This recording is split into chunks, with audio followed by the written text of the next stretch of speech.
I'm Carrie Cassidy, and we're here with David Icke and Bill Ryan, and we're going to be doing what we call a future talk. It's basically sort of a roundtable discussion in which we kind of bat around ideas.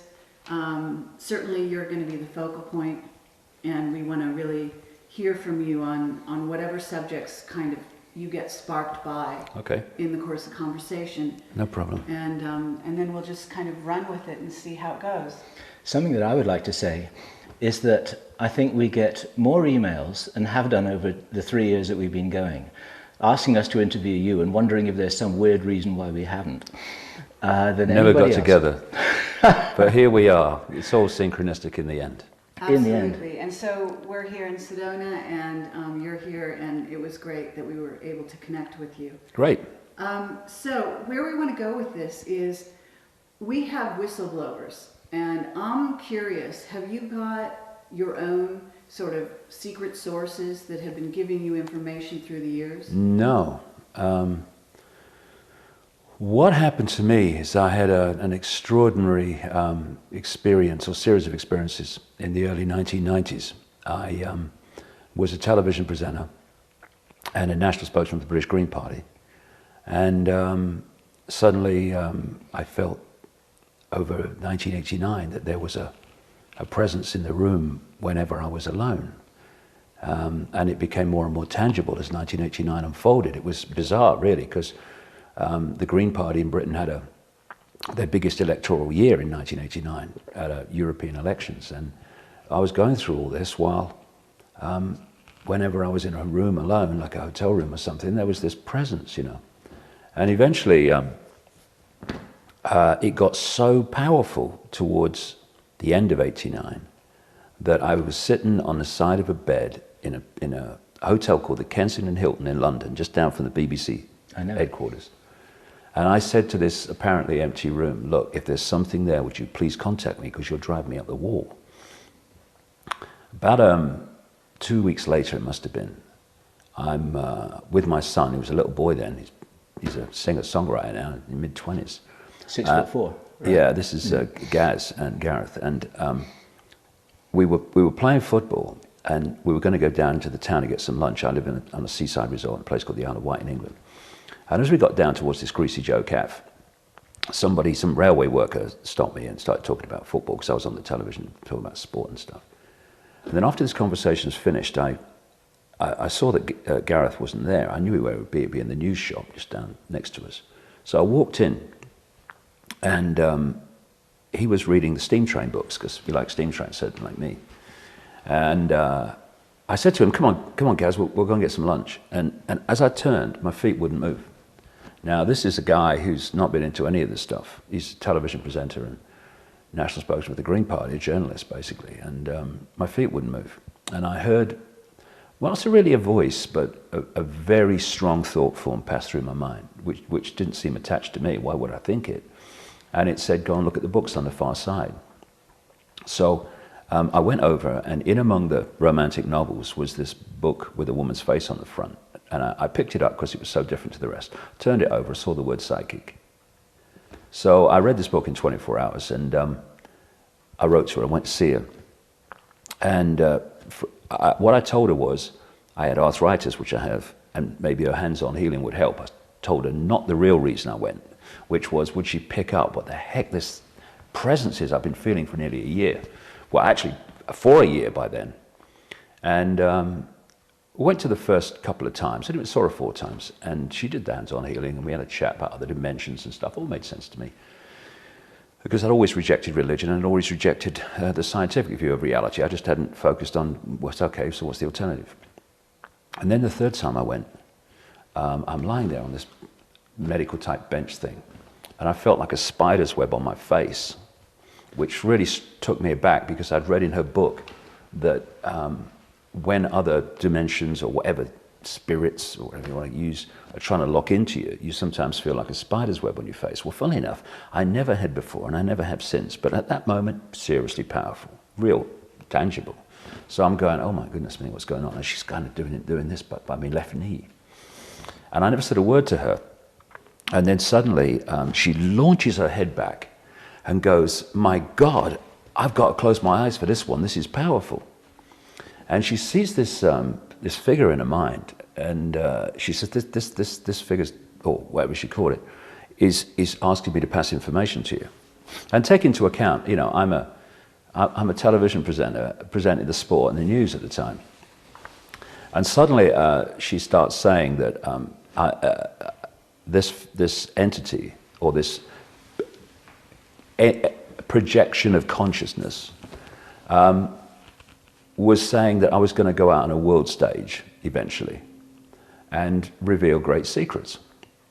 That there was a shadow across the world that had to be lifted, that there was going to be a spiritual revolution in my lifetime because of a vibrational change. That's why the first book I wrote was called Truth Vibrations, after that vibrational change. And that one line was, one man cannot change the world, but one man can communicate the message that will change the world. I would write 5 books in 3 years. And I'm thinking, I know nothing about this stuff. 5 books in 3 years, you must be having a laugh, you know, and this is all new to me. I wrote 5 books in 3 years to the month, and I didn't realize I'd done it until I realized it was 5 and then went back. It was 5 books to the month of 3 years from that time. And I went back another time and the next time, and there was some more. So I left and waited. Something felt right about it, even though my mind's going, what? Within weeks, the BBC had decided they weren't going to renew my contract, even though I was the youngest one in their department I was in by a mile, presenter.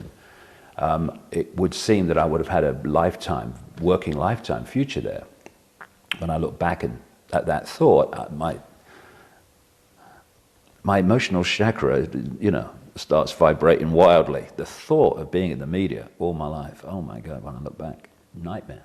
Anyway, so now I'm out of work, but I feel I have to go with this. Unfortunately, I've always lived below my income because I have a very, you know, I'm minimalist me. I'd rather have the money to go to India than a big house with a mortgage, you know. Anyway, so I had enough money to keep me going for a year. And then it all started, this synchronistic, almost daily, this daily journey through a maze. And when I started out, it was a thick maze. I had no idea what this was all about. I just felt I had to go with it. I didn't even know why I had to go with it. I just got to go with this. And what's happened is, it's like some force has been opening and closing doors. So I go down this road in a maze and not this one. And so coming round to, you know, answering your question directly, I just follow and have followed now for nearly 20 years, this pulsing, this urging, this knowing that passes through me.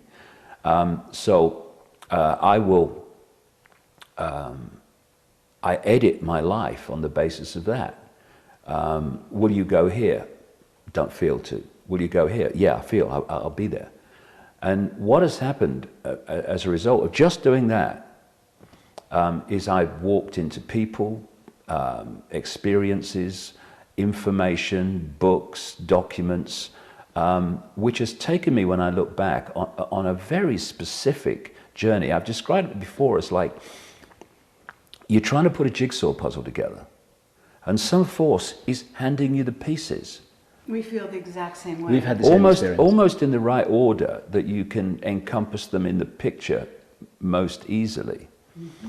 And so, first of all, in the early years of the 90s and through to about 1996, all the synchronicity was about the 5 sense level of this conspiracy. Banking scams, families connecting, same people behind this and behind that and behind that, who's behind the drug networks and all that stuff, banking families and engineered wars, what was really behind the Second World War, the First World War, what's this, and then what's this this network that is the guiding force of this conspiracy, all that stuff. And then from about 96, when I came to America to talk about this for the first time, and lots of people turned up. I talked to 8 people in Chicago, I remember that. It was that was what you might call an expeditionary 3 months, because I was talking to myself most of the time. But I was picking up information as I passed around. And what started then, from 96 onwards, was the next stage of this, which is these families that I'd learned so much about in the years before, were actually connected to some non-human race or entities, for which they were basically fronting up an agenda within this 5-sense reality.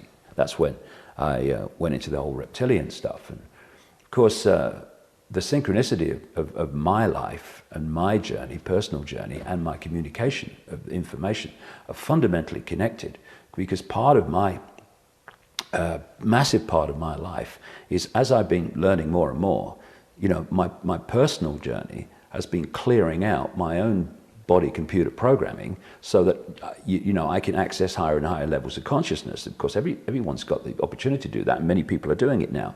So I've had great challenges in my life at the same time as doing the information to break this up. And one of the these programs up, and one of the biggest ones happened in 1991, when I started talking about what was happening to me.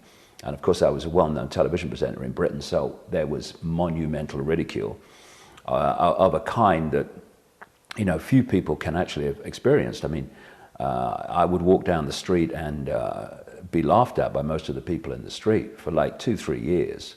A comedian only had to say my name, no joke necessary, get a laugh. But can we go back to that? Because I'd love to get, you know, to sort of drill down and find out how did you actually get into the reptilian situation? Well, yeah, what I was just going to say, the reason I bring this up is about the synchronicity of my life.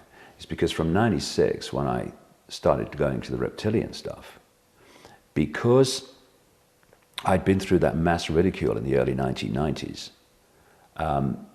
it had cleared me out of the key thing that most people live in, the prison that most people live in, which is the fear of what other people think. Therefore, to me, coming out from the late 90s about the reptilian stuff was not a problem. Because the level of ridicule could not be greater than what is before. But why did you have ridicule before? Because the only ridicule I knew was about the reptilian. Oh no! I mean, I'll tell you another story that leads into that. Towards the end of 1990, when I had finished the book Truth Vibrations, and it went off to the publisher to be published in the spring of 1991. I had this overwhelming feeling, again, the urge, the impulse, to go to Peru. And I had no idea why, I just had to go to Peru. So I get on a plane to Peru, not knowing why I'm going there. And I land in Lima Airport, and from the moment I landed, amazing synchronistic things happened. But eventually, I had this Peruvian guide chap that was taking me around. And funnily enough, the first time I met that guy was in Cusco, in the old Inca region. And I went round to his house, because we were going off traveling around Peru from that day.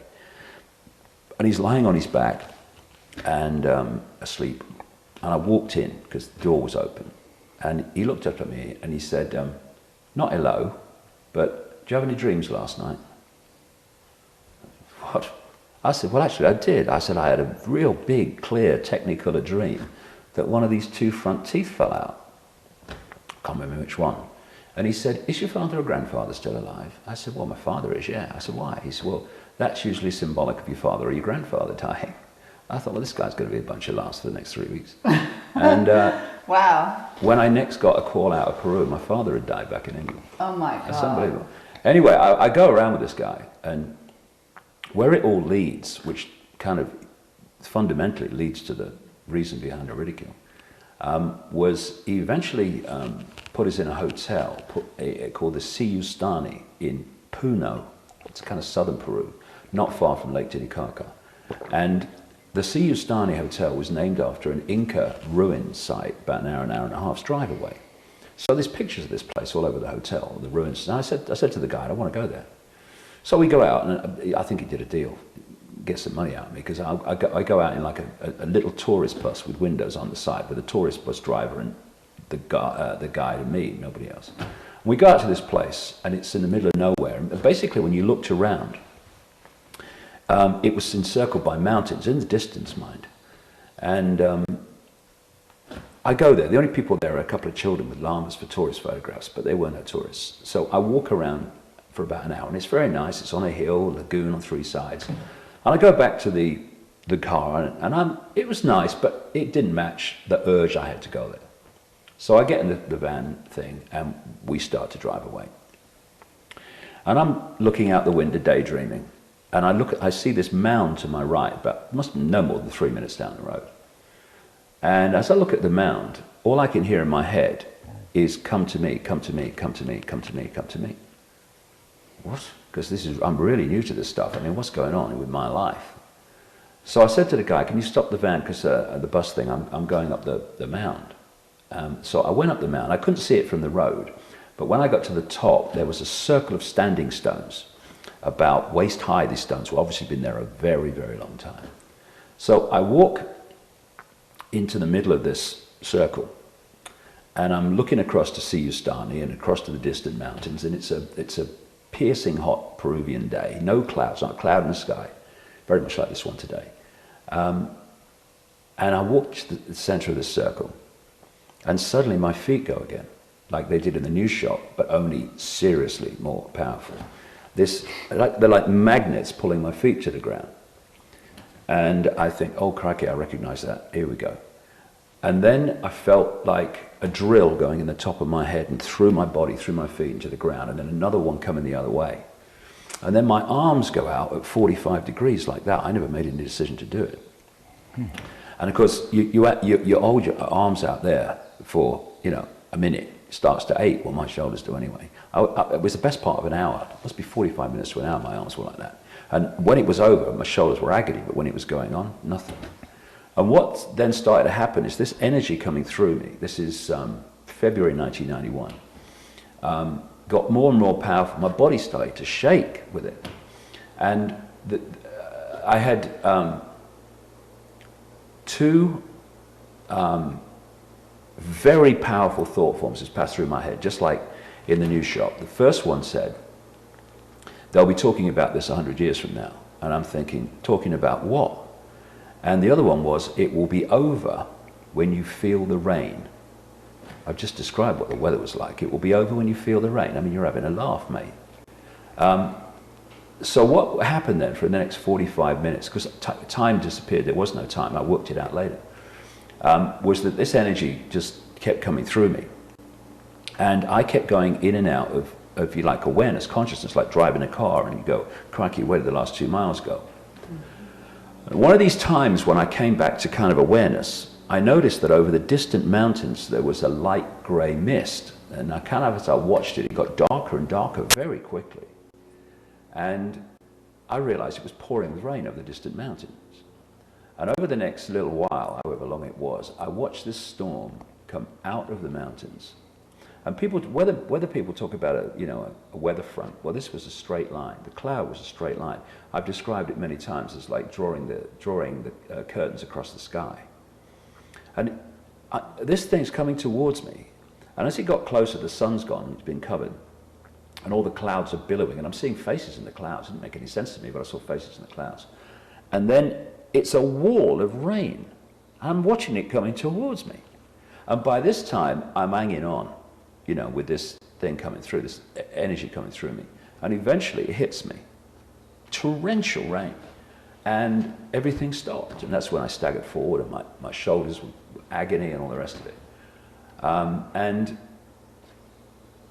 many other things happened. But when I came back to England after that, as I said earlier, my book was published in the early part of 1991, which is, a matter of a very short time after this experience. And when I look back now, it was like, if you've got a dam and it's holding water back. Well, the water is calm, right? Because that's its natural state in that situation, if you like. But when the dam bursts, before a new balance is found after the dam bursts, all hell breaks loose in the water, right? As it's trying to go from one state to another. Yep. When I look back, what happened to me on that mound? It was like the waters of my mind bursting. And for 3 months, I didn't know what planet I was on, right? In the middle of this, my book came out. And I went on the biggest chat show, live chat show in Britain at the time. It's called The Wogan Show. In a complete bloody daze about what was happening to me. And it had all been in the national papers that basically I'd gone crazy. And I was sitting in this chair in the chat show, and the audience were laughing within a minute, 2 minutes. And they basically laughed for, I think I must have been on about 16, 17 minutes. And from that moment on, because I was talking about what was happening to me, except I didn't understand what was happening to me. And what that did was trigger the most extraordinary levels of ridicule. And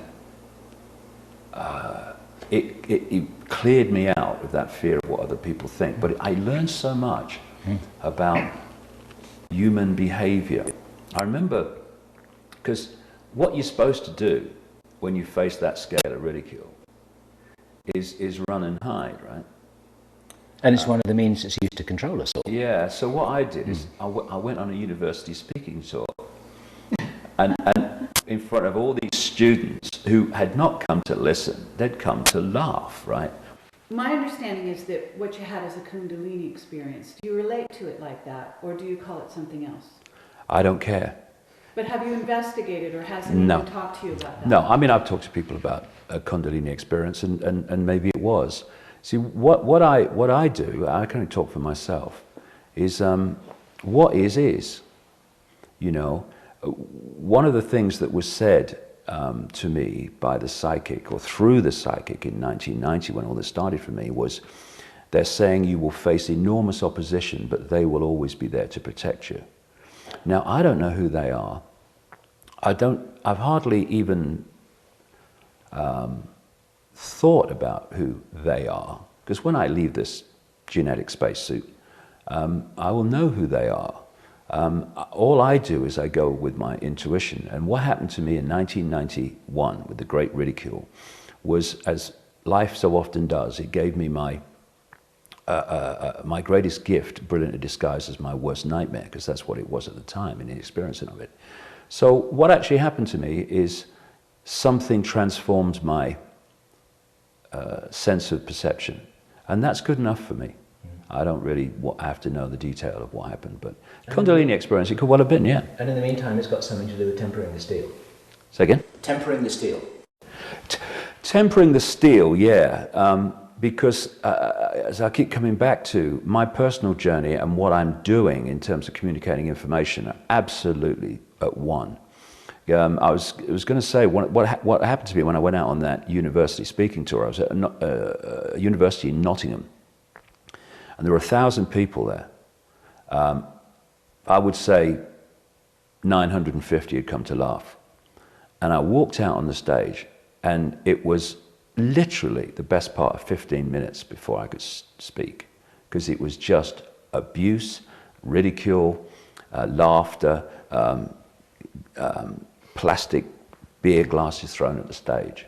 And I just stood there and waited for it to die down, because it had to eventually. And when it did, I said,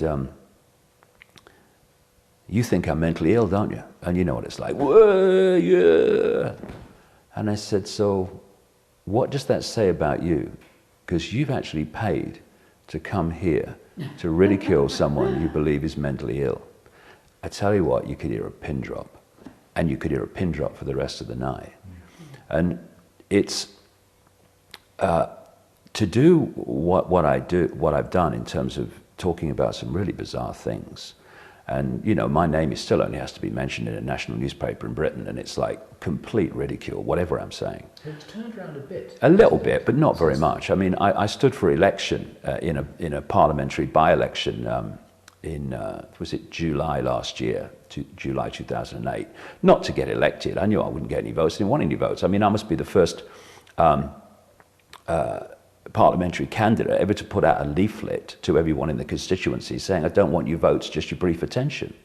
Goodness me, I didn't want to get involved in that. But again, it was a great experience and I learned a lot from it.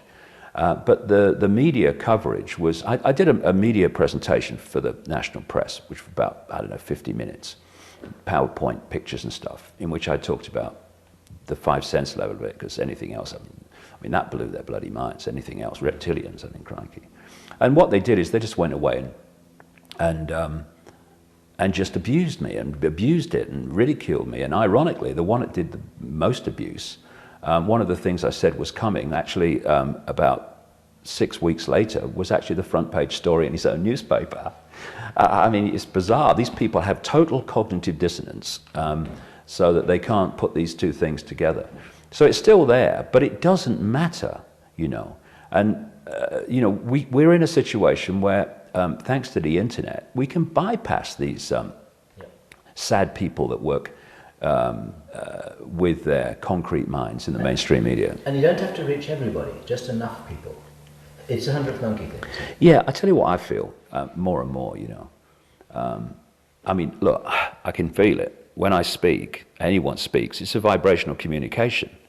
There's silence between you and me. There's silence when you speak to me until my brain's decoded it. What it is, it's vibrational communication. And I feel very strongly that it's not just the people that hear this information. It's the fact that this information's circulating. If you do an interview for a radio station, 100,000 people might listen to it, but that broadcast frequency, carrying that information, is passing through the ether, if you like, and is there to be potentially picked up by people who don't even listen to the radio interview, and it touches them on a vibrational level. And you know, I think that's right. You're talking about the butterfly effect, in essence. Yeah, Multiplied. And that's actually a very good way to put it. That it actually, you know, on a subliminal level, because we exist on so many different levels. Exactly. It's like waves. It's hitting them. And, you know, there's a line that I've been quoting lately that says, you know, we learn by osmosis just as much as by, you know, word. It actually permeates just by osmosis. Yeah. Into our skin, into our brain. Pick it up. We're exactly. We're receivers. Exactly. We're receiver transmitters. That's what we are. But people think that the only form of communication is voice to ear. I'll tell you a funny story. In 2003, I was in the rainforest of Brazil, and I took this ayahuasca psychoactive drug. It's the only time I've ever taken a psychoactive drug. Glad I did, though. It was fantastic. I mean, a lot of people have bad experience, but this female voice talked to me as loud as mine is now for 5 hours about how reality, physical reality, is an illusion. Absolutely riveting stuff. Very, very funny. I mean, my feet were in the air a couple of times. It was so funny what was coming out. And one of the things that, as the voice was telling me things, I saw pictures of obviously being projected. And there was one where I walked out on a stage, and there was an audience. I just saw the front of the audience here. And this voice said, you only speak words to keep the mind happy, basically to keep the left brain happy. And as this voice was saying this, I saw two women in the front row of this scene that had been projected to me. And I'd walked out in the front of the stage and I just stood there and just said nothing, silence. And after a while, this one woman nudges the other one like that and goes, basically, what's he doing? And the voice, so funny when it was said, because it came out of nowhere. The voice said, you only speak because if you did not, the audience would be asking, when the fuck is he going to start? And that actually carries a profound kind of understanding, because the real communication between all of us is unspoken. Absolutely. And this is very good news, and this is what I would impress upon people. The more you speak your truth, even if people are not listening, you're changing or offering a vibrational field which other people can tune into.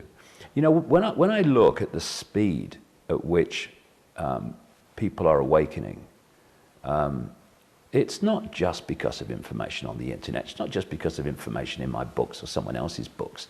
There's something massive going on vibrationally, which fits totally with what I got through that psychic in 1990, which was, there is a spiritual revolution coming and it's taking the form of a vibrational change.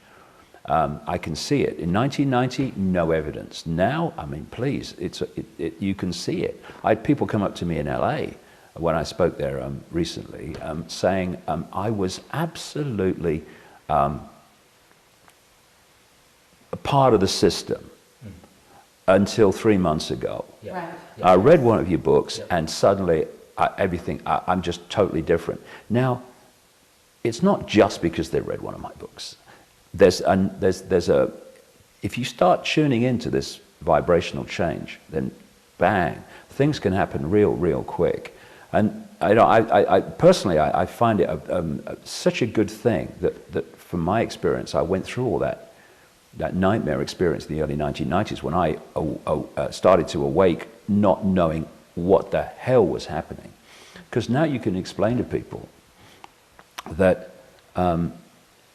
if you have an energetic construct here, which was you believing everything was real and the system was serving you and this is the cutting edge of human evolution and all this nonsense, that vibrational field is vibrating your state of being out, and it will draw to you people, places, ways of life, experiences, etc., locations which fit your inner self, because the outer self is a projection of the inner self. So when you start to transform, this is what happened to me, but I mean it happens to everybody, to another state of being, which then draws to you a very different group of people, places, locations, ways of life, etc. There is a transition between the two. It doesn't go, one gone, here you go. This one has to break down as this one emerges. It's a process of one losing power over your reality, another one gaining power. It can happen very quickly, but it's not like instant. That's actually a great metaphor for what's going in the macrocosm. Exactly. On the planet. Exactly. And in the United States in particular, but certainly England, all over. I mean, we can see it here.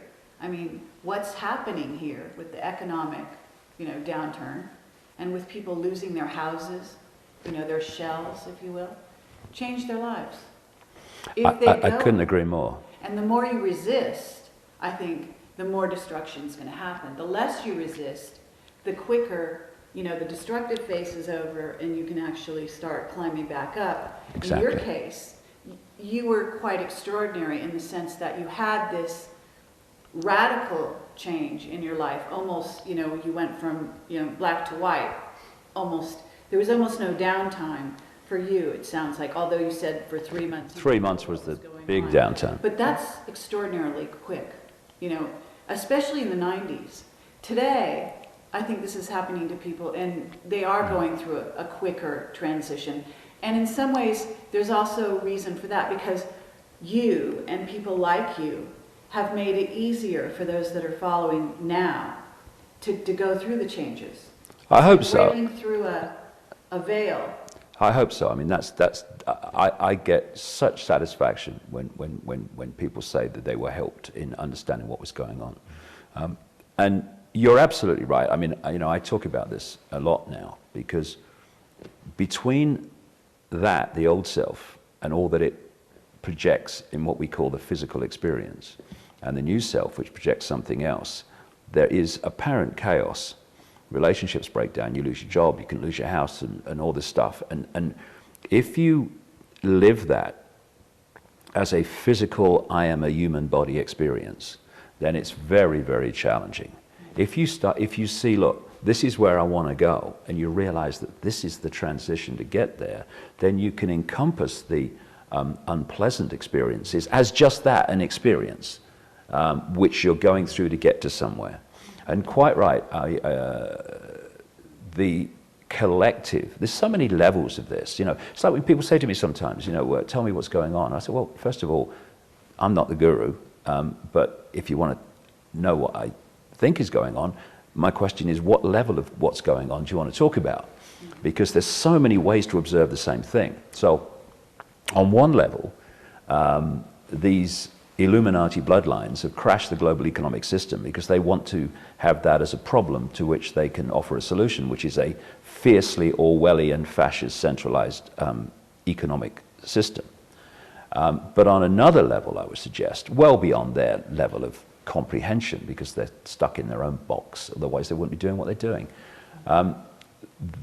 We are witnessing the transition from the prison society to the paradise society, if you like, or the freedom society, and to go from the system we've had, which is based on control and imposition, to the system that we're heading towards, which is what this vibrational change is all about. This has got to go, right. And it's now going. And if people, and it's easy to say this, it's easy to say these apparently trite things when you know, you got a knock on your door saying you're leaving your house today. But if we can hold this level of seeing it, it makes it easier. We're going through this process where it's all breaking down. And if we can encompass it as what it is, which is a collective experience to get to where we'd like to go, a world of freedom, a world of kindness, a world of love, a world of freedom to express your uniqueness rather than be imprisoned in your tiny version and false identity of what you are told you are. Then it's much easier than if you seek to cling to the wreckage of the dying system, right, and hold it together. In some ways, you were something of a pioneer, where you had to go it alone. I imagine that you must have much more support now from everywhere, just in the way that Kerry is describing, than you did when you really felt that you were alone going down the rack. Yeah, it's funny though, Jim, because I mean, there's so many things I'd like to talk about that you've just brought up, because I think it's very, very important. I wouldn't say I'm a loner, but my connection has always been to that which is driving me and opening doors and pushing me in this direction, and I just follow that. So although I was alone in so many ways when it all happened, I still had that connection. And I still have that connection now, and people are very kind and very supportive. But I still basically just operate in my own little bubble and just go my own way. I don't deal with organizations, I don't connect with other researchers or anything like that. I just follow this impulse. But it is easier because there's more people that are open to what you're saying. But you know, what you've just brought up is very, very important. And you know, for me, if not the greatest human disease of all, because everything comes out of it, I guess, is insecurity. Ironically, it was at the height of mass national ridicule that I found my security. Because there's that line in that song, I think it was in the 60s, freedom's just another word for nothing left to lose. Absolutely. And you have to look inside of your security, we're not going to get it from anywhere else outside. Yeah, I mean, you look at my situation in regard to that line from that song in the early 90s, early mid-90s. I was being ridiculed by a nation. So I had nothing left to lose. And that's when I found freedom. The freedom to break out of the prisons of fearing what other people think. And basically, I was laugh, but this is me. You know, I saw a great car sticker. I remember a great car sticker in California I saw, would be in California. And it said, you laugh at me because I'm different, I laugh at you because you're all the same. And I don't laugh at people because they're all the same, but it is ironic when this herd mentality is kind of focusing on one person, as it was in Britain at that time. And you look at them and you think, you're laughing at me? My God.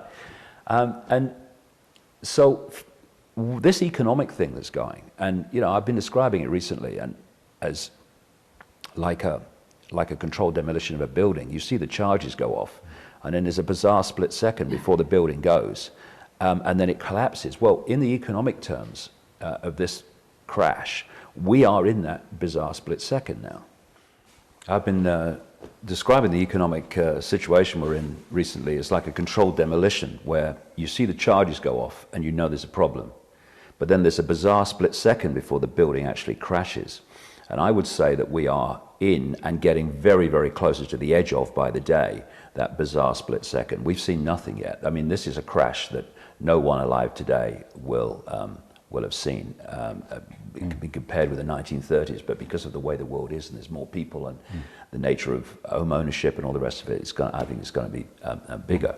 Fewer people with gardens and independent means of doing anything at all. We're much more interconnected. That's the idea. Yeah, you're absolutely right. Absolutely. And so we now face this very situation you're talking about, where we need to reevaluate and it would have been a good idea to do it anyway, our symbols of success. Right. Now, because insecurity is rampant in people, and society, both individually, collectively, and on the level of governments and media and all the rest of it, are constantly getting people to feel insecure. Most people do not get their sense of who they are from in here. They get it from what they think is out there, at least in their heads. Absolutely. And therefore, if you are going to attract to you the recognition you want that you're an okay person to feed your insecurity, you have to succeed out there on the basis of the symbols of success that out there recognizes as success. And of course, through the media and the indoctrination from cradle to grave, it's more money, bigger house, bigger car, fame, all this stuff, titles and all this business. He who dies with the most toys wins. Yeah, so what you've got is the insecurity itself is to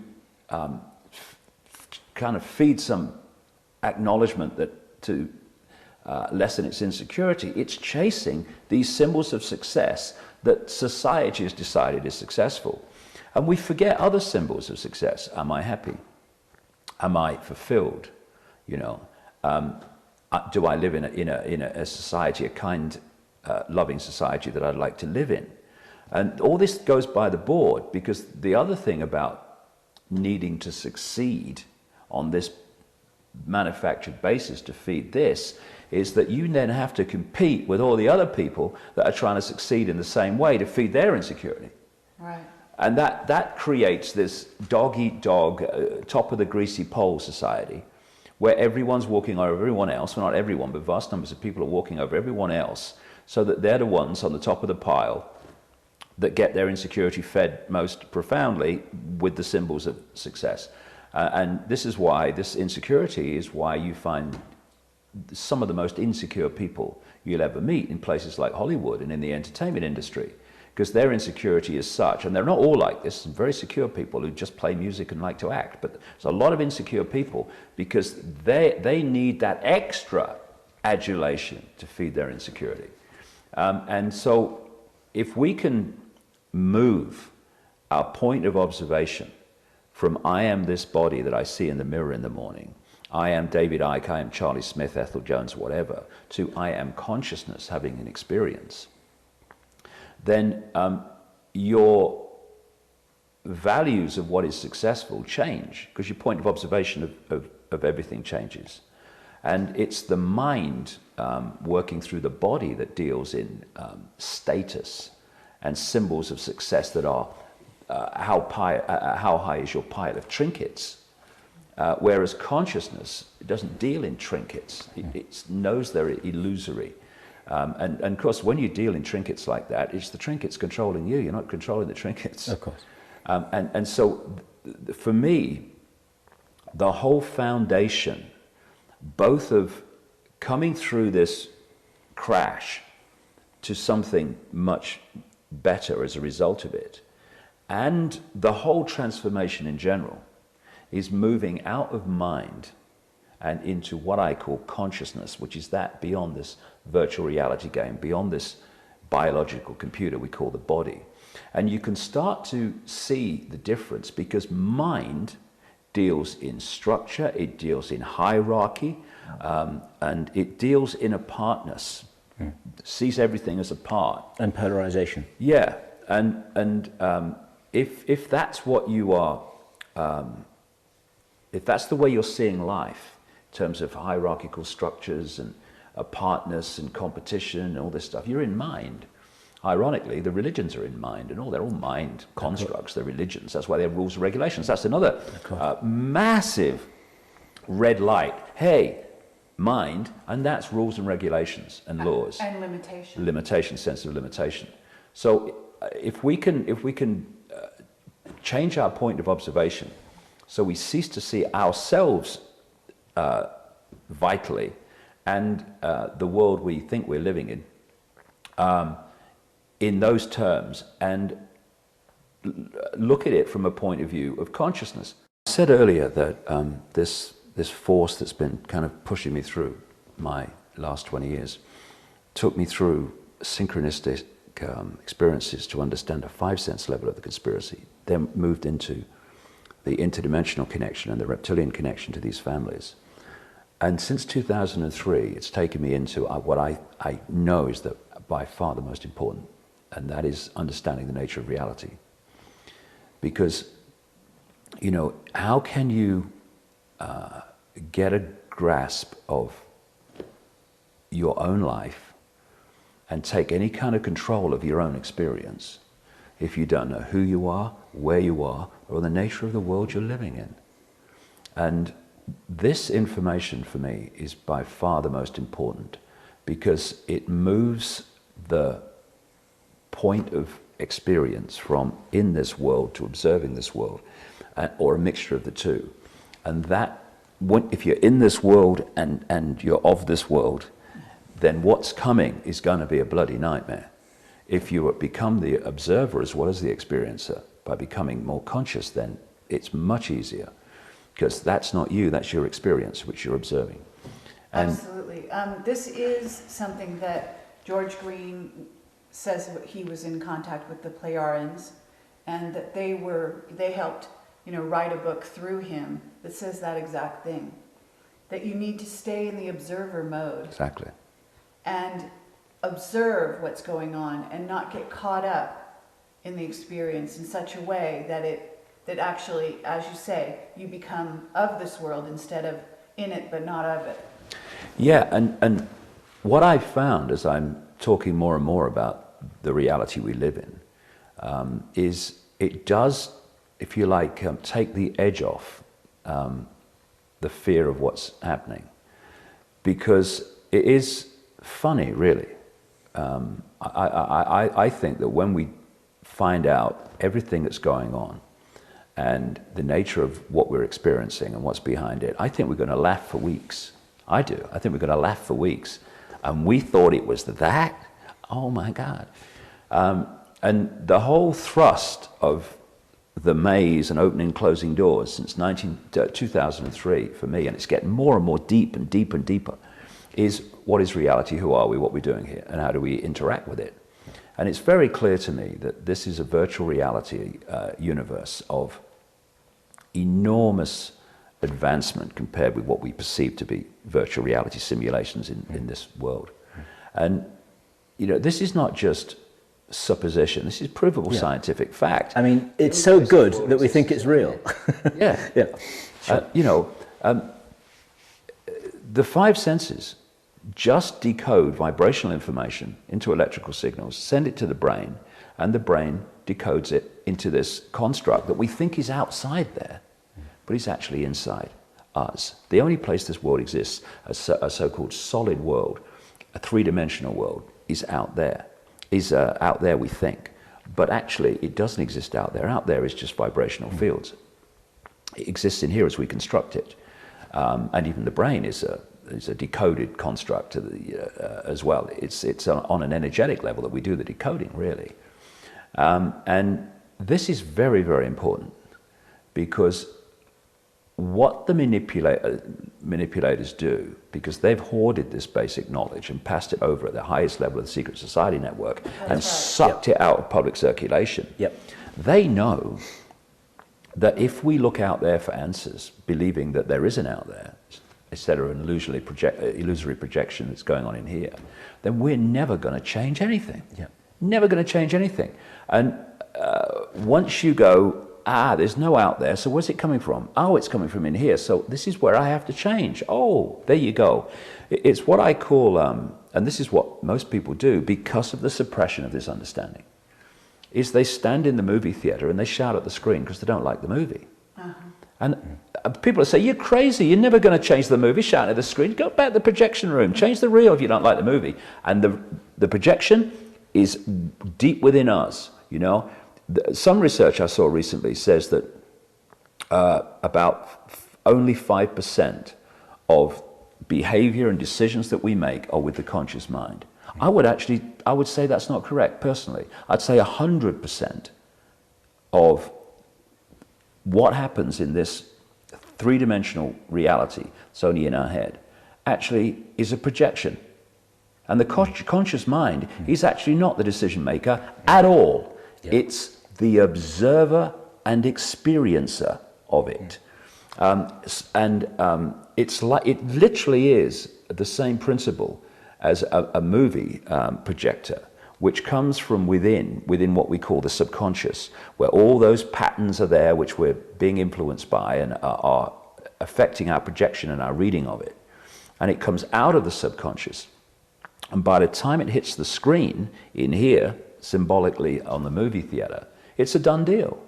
This is where the change has to take place within us to change the projection, which is our conscious mind's experience.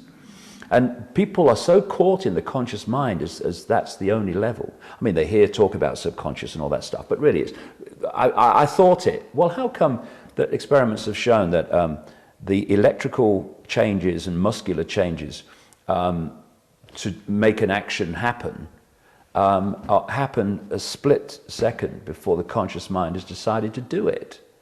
It's because they're playing it out. And so this talk about we must go within, this New Age must go within, and there's much about the New Age I would challenge, but this basic theme is absolutely right, I would say. And what the whole conspiracy is trying to do is get us to look out there. Let's go and protest, let's go and do this, let's go and do that. And you protest, and you have 1 million people on the streets of London protesting against war. And what happens? The war goes on, and then they start another bugger. And it's just more dialectic. Yeah, we need to change the projection. This is actually something that we've come around to. And we're aware that consciousness is where the change has to happen. And then consciousness is actually also where you have to apply the change in your vision of reality. You can't actually just stop there. It actually has to permeate everything. So it needs to be embodied in this body, but we have to talk about who's in control. So if consciousness is in control, and I can use this to do, for example, what we're doing here, which can be used to further change and push the change and help the change, then this is a good thing. But it's not enough, in other words, just to go in like Buddha and simply sit in your mind and do nothing.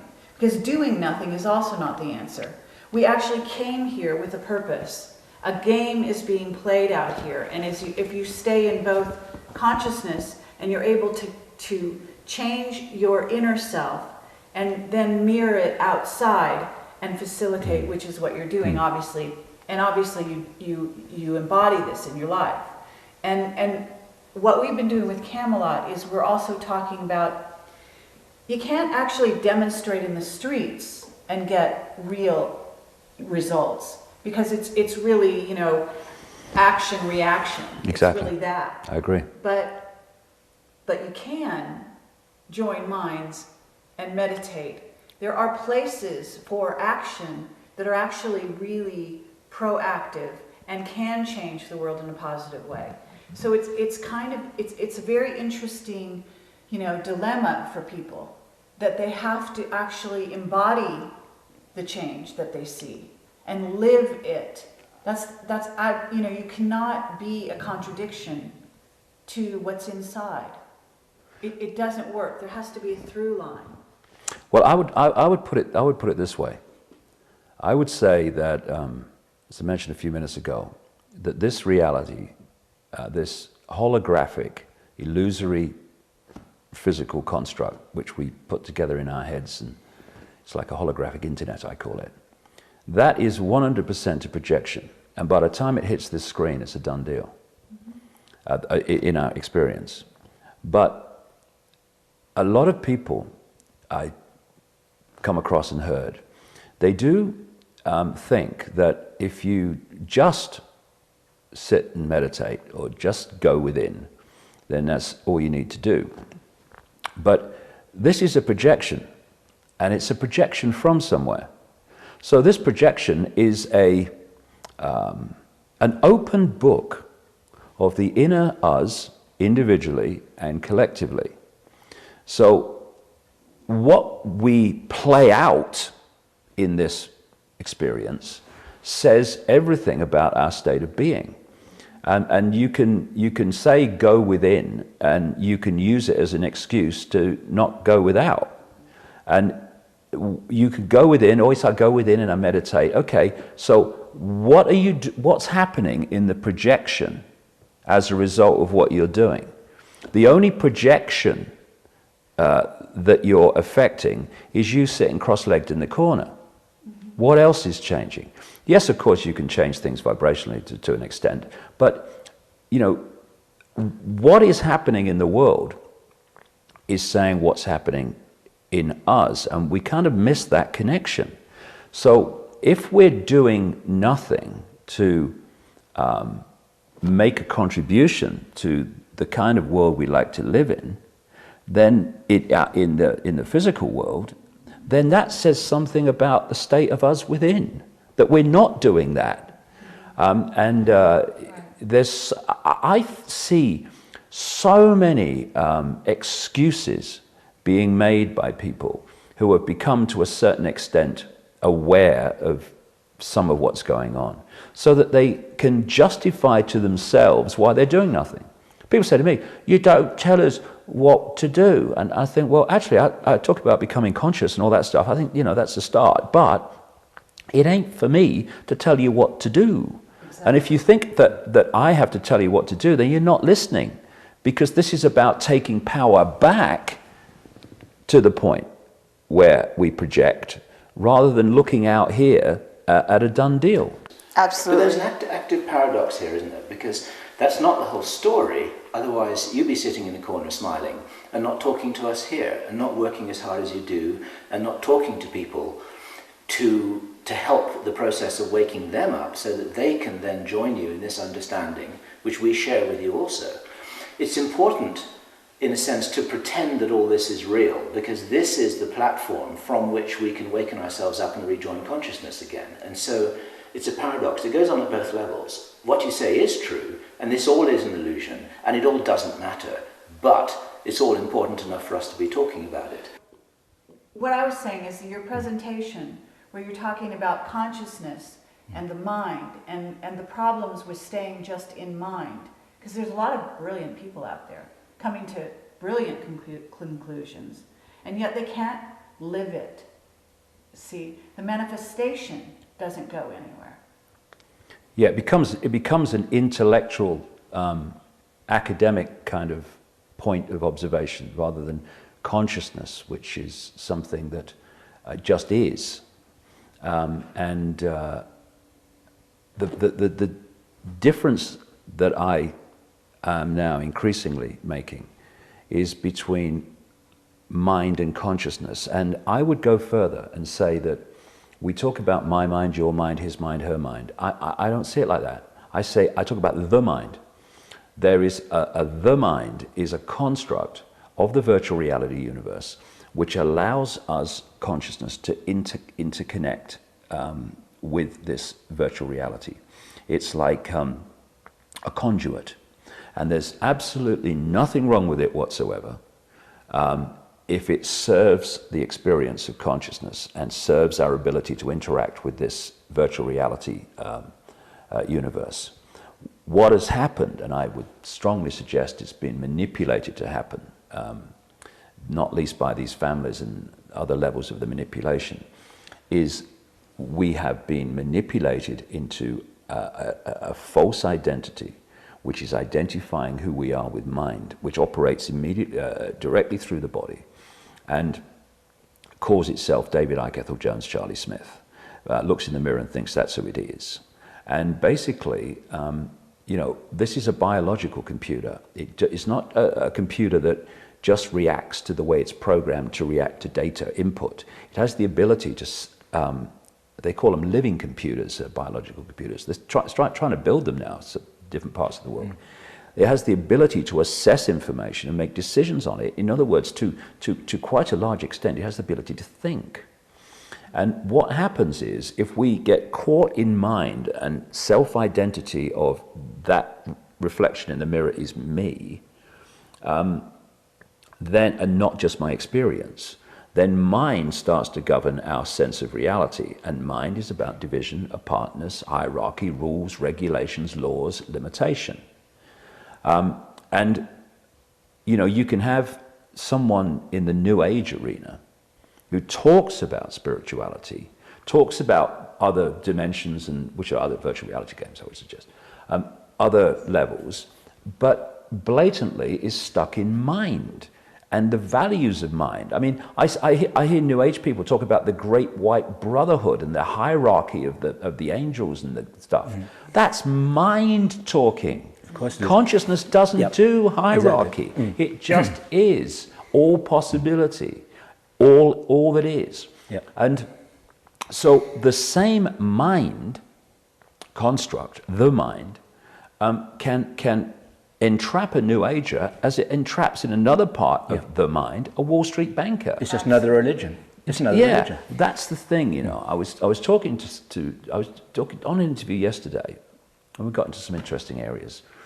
He asked me about religion. Well, religion and a political party and the New Age and all these things that we don't call religions, institutions, they're all the same construct. Right. And because consciousness just is. Consciousness doesn't think. Consciousness knows. That's why consciousness is silent when we access it, because it's got nothing to work out. The mind is where the chatter comes from, because it's constantly trying to work things out. What about tomorrow? What about yesterday? What did she say about me? Silence, consciousness. And so to hold you in mind, and this conspiracy is about holding the population in mind, because then they got you. Absolutely. Because that's their stadium mind. They're stuck in mind. If they were conscious, they wouldn't do what they're doing. To hold us in mind, they have to sell us something to rigidly believe in. So religion's brilliant example of rigid belief. And what is it? Once you rigidly believe something, you then call it a name. What are you? You don't say, I'm consciousness. How many people say, hello, who are you? I'm consciousness. Oh, so am I. Nice to meet you. No. What we are is what we do. I'm a journalist. I work in a factory. What are you? I'm a Hindu. I'm a Christian. Now, these are mind constructs. These are mind prisons that limit our sense of self. So once you have a religious belief, then you give it a name. And I have a simple philosophy about all this. If you can tell me what you believe and give it a name, you're in a prison. Because everything just is. We all just are. It's the force with no name, I call it, consciousness. And so you create religion, and then after the name, then comes the rules and regulations, this is how the construct goes, of what you have to conform to if you are going to be allowed to call yourself whatever name that's been come up with. You're not a Christian if you believe that, and all this stuff. Then you look at political parties. you have a group of people, they get together and they want to do something politically. So they give what they're doing a name: Democrats, Republicans, Labour Party, Conservative Party, whatever. So there's the name. Now come the rules and regulations that decide if you can call yourself one of the... You can't believe that and be a conservative. You can't believe that and be a liberal. It's the same construct wherever you look. Yeah. And then the belief system, as research has shown, rigid beliefs, the neurons fire off in a certain network and sequence in line with the belief, because what the brain's doing is then filtering, decoding reality and circumstance through the belief system, which manifests in the brain as the way the neurons fire off. And suddenly, instead of being free thinking, or even better, free knowing, conscious, you are operating in a tiny little box. And that box is basically the way not basically, it is the way your brain decodes reality. And so once you're into belief, rigid belief, then they got you. And that's why they want to sell you rigid beliefs. Yeah. Absolutely. But there's an active paradox here, isn't there? Because that's not the whole story. Otherwise, you'd be sitting in the corner smiling and not talking to us here, and not working as hard as you do, and not talking to people to help the process of waking them up so that they can then join you in this understanding, which we share with you also. It's important, in a sense, to pretend that all this is real, because this is the platform from which we can waken ourselves up and rejoin consciousness again. And so it's a paradox. It goes on at both levels. What you say is true, and this all is an illusion, and it all doesn't matter, but it's all important enough for us to be talking about it. It matches, Jim, in the sense that do we want to experience a reality that's very, very unpleasant, and controlling and limiting and frightening and stressful? Or do we want to experience a reality that is loving, kind, where no one goes hungry in a world of plenty, where there is no war, because no one would even consider the idea that it was a possibility or an option? That's the choice we're making. We're always consciousness, and when we leave the body, we'll become much more, at least much more aware of everything than we are now. So we're always conscious. We're all eternal consciousness. But the question is, what kind of experience do we want here? Exactly. You know, that's the choice. What kind of, we call it, what kind of game do you want to play? Yeah. We have a chance now, because we are consciousness, to change the rules of the game, to make it something different than it is. Change inside, but let's also agree, because that's what's happening. That's what a consciousness revolution has to be about. It's not good enough for you, David Icke, to have got it. It's not good enough for us to have got it. What we need is for everyone to get it that's in this game here on this plane, because that's what it's really about. In other words, consciousness, and this is where it gets into what is consciousness? It's love. And what is love? It's actually the awareness of all of us. Well, I would say everything is consciousness, but mind is consciousness, but it's a much denser expression of consciousness, and that's why it thinks everything in terms of limitation. And as people become conscious, it can, to use the term of a friend of mine in South Africa, consciousness can conscientize mind and bring its awareness out of the level that it currently perceives reality. But I do think it's important that if we're going to play this game successfully, that we understand where the game is being played. It's not being played out there. See, what the five senses are doing, like I said earlier, is that they're decoding vibrational information, turning it into electric signals, and the brain then constructs this apparent reality out there, which is actually only in here. So the prime reality is vibrational. That's the prime reality. That's where the change has to take place. Because as the change takes place there, the five senses decode different vibrational states into electrical signals. Like that wonderful story told by Michael Talbot in The Holographic Universe. Yeah. And I read that page over and over again when I first saw that book in the late 1980s. This is the story about the stage hypnotist who hypnotized the father to believe that his father was that his daughter was invisible. Mm-hmm. And then he was able to read an inscription on the watch held behind her body, because for him it was no longer there and reality had changed. It was physically different in his mind. Well, this is the whole point, you see, that for a hypnotist to put a watch behind someone's back and someone on the other side of it read it, that is perceived to be impossible. But it's only impossible if you believe this world to be solid and real and out there. The reason it could happen is because the prime reality, and this I can't emphasize this more, the prime reality that is playing out here is vibrational. That has to change or this can't change. And so if the hypnotist, as he did, implanted the program into the guy's brain not to decode the vibrational level, the prime level of his daughter, through this system into a holographic, so-called physical form that we see, then he would decode all the other vibrational fields in the room into people and walls and furniture. But because it's like a computer being firewalled off, he doesn't decode the daughter's prime state, your prime state, our prime state, the prime state of everything, this vibration, the vibrational level, into the holographic, apparently out there reality. And so she doesn't exist in his head as a holographic form, i.e. supposedly physical, so he can't see her. Because she's not there, he can see what's behind her. Therefore he can read a watch even though she's standing there to everyone else in the room. They can see her. Why? Because their brain has not been programmed not to read that energy field into a holographic form. Now, just as a quick aside, how many things collectively are we not reading that are there to be read? Right. Well, one of the things is there's more than 5 senses. Okay, and the heart is, you can't, see, it's not just the mind, it's actually the heart.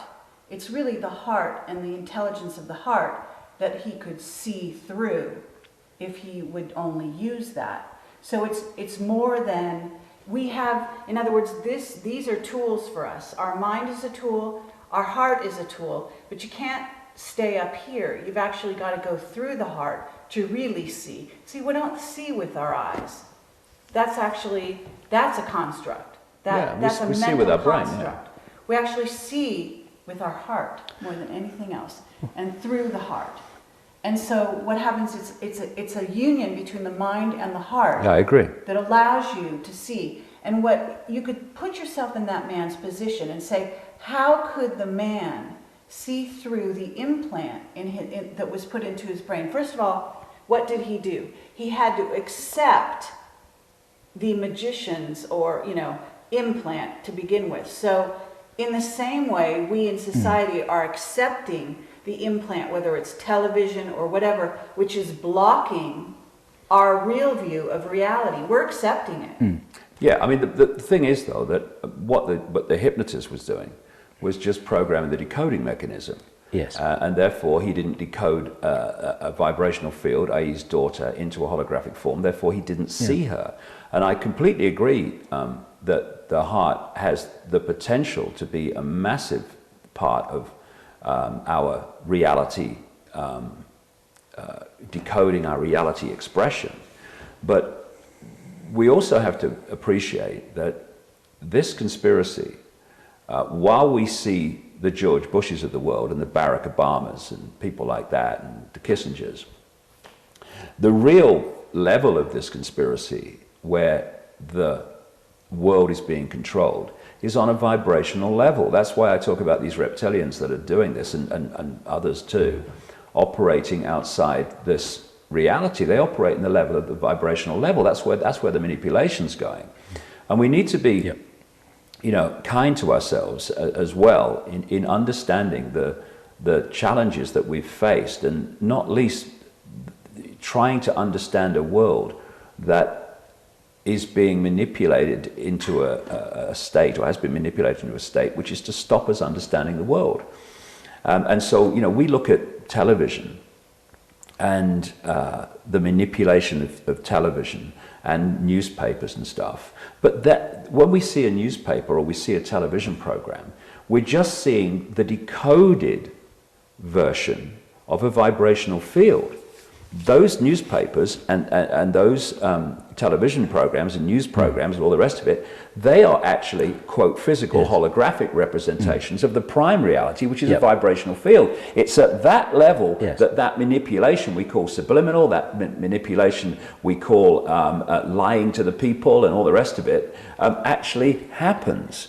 And so basically what they've done is pull a vibrational veil over us. And if you can make it powerful enough and dense enough, you focus people's sense of perception into such a narrow area that they disconnect from an awareness and therefore a deep effect in their perception of consciousness. You're isolating their point of observation into mind, and that's happening on a vibrational level, which then plays out in what we call the physical world. So what's vital, and this is why this information is so important, not just, I tell you what I've found, nothing represents literally and symbolically the prison than the left brain, which deals in apartness, language, hierarchy, structure, and all this stuff. And the information about the five-sense conspiracy, I've found, one of its great values is that it operates in a left brain realm when you're explaining how this and that and the other is connected to the same people, and they control that, and this is what they're doing, and these are the techniques they use. That's left brain information. Right. And when people say, oh, you shouldn't put out that information, it's negative, they don't understand that we're looking at a multi-level situation, therefore we have to deal with it on a multi-level basis. That means covering all bases, not just sitting cross-legged on a mountain. Of course. Now, what I've found over the years is that once the left brain, because symbolically I see, you know, you've got the left brain, which is what I'm talking about. You've got the right brain, which is a much more out there connection and sees everything in unity, the creativity. And then you've got the bridge, the corpus callosum, which ideally should be sharing information. So you've got a balance. You're in this world and of it, you know. But what the conspiracy does, again, it's all on a vibrational level that it goes in and then it plays out here, is they put symbolically soldiers on the door to the left brain. This is why to progress within this society, one of the most effective ways is to keep passing exams and getting degrees and all this stuff, because that's an exam is, here's some left brain information, now give it me back on a paper telling me what I've told you to believe. Okay, you've done it very well, you've got a first-class degree, a first-class indoctrination often. Now what this conspiracy information on a five-sense level does, it talks to the left brain in the language the left brain understands. And I've seen it over the time in my personal experience, and of course other people would have seen it. It starts to make the left brain change its sense of reality. And once it starts to change that, it starts to think, well, hold on a second. If everything I thought about the world here was wrong, and it's not like that at all, what the heck else is in this world is not like I thought it was. And I've seen this where people, once that left brain starts this process of withdrawing from a sense of it knows what's going on to I never knew, then it starts to move. And as it starts to move, it literally starts to open to other possibility. And then this movement between the hemispheres can start to happen. And I've seen people who would have laughed in my face about reality and all that stuff, who now encompass it because they went through the process of credible names, dates, places, five sense information, explaining logically why the world is not like they thought it was on a 5 sense level, everything starts to move then. So you know, it's important that the deprogramming of people's manipulated sense of reality happens on multi-levels, not just kind of, you know, we must become spiritual, we must go within, you know. I mean, people say, oh, Alex Jones, he just frightens people and all that. Well, hold on a second. You know, just hold on a second. You know what's negative? It's not information, it's ignorance. That's what's negative, ignorance. And if you want to be ignorant and therefore a manipulator's party trick, then you go ahead. And if you want to look at the information, the 5 sense information that I put out and Alex puts out and people like that and many others, and say it's negative, it's frightening. Well, the fact that you find it frightening instead of empowering because you now understand the game better and therefore you have more power to do something about it, then that is not a statement about those putting the information out. It's a statement about the way you're receiving it. Exactly. Something that we liked very much was something that George Green said to us in our interview with us April last year. And he used the little analogy. He said, listen, if your car is on the railroad track and there's a train coming down and you don't know that, then, and I don't tell you, then he said, shame on me for not telling you, and shame on you for not knowing. And this is just a nice little way of encapsulating what you're saying. Yeah, I have an analogy I use very similar to that. I talk about not the hurricane coming, what do you call them? The twisters. The tornado. The tornado, yeah.